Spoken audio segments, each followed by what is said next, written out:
கர்த்தருடைய நாமம் மகிமைப்படுவதாக. இந்த புதிய நாளுக்காய் கர்த்தரை நன்றியோடு ஸ்தோத்திரிக்கிறேன். இந்த புதிய நாளின் தியானத்துக்காய் எடுத்துக்கொண்ட வசனம் எரேமியா தீர்க்கதரிசியின் புஸ்தகம் 1வது அதிகாரம் 5வது வசனம். நான் உன்னை தாயின் வயிற்றில் உருவாக்கும் முன்னே உன்னை அறிந்தேன்.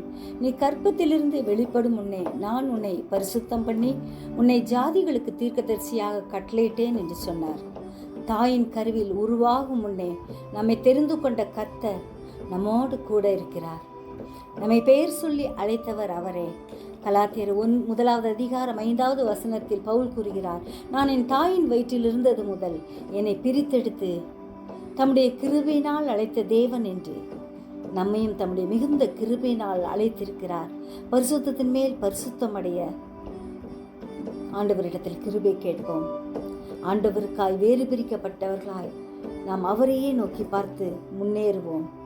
கர்த்தர்தாமே நம்மை நடத்துவாராக. ஜெபிப்போமா. ஜீவிக்கதா நல்ல இயேசுவே, இந்த அருமையான நாளுக்காய் நன்றியோடு ஸ்தோத்திரிக்கிறோம் ஐயா. தாயின் கருவில் உருவாவதற்கு முன்பாக எங்களை பேர் சொல்லி அழைத்தவர் நீர் ஆண்டவரே. எங்களை நீர் கண்டெடுத்த தேவன் ஐயா.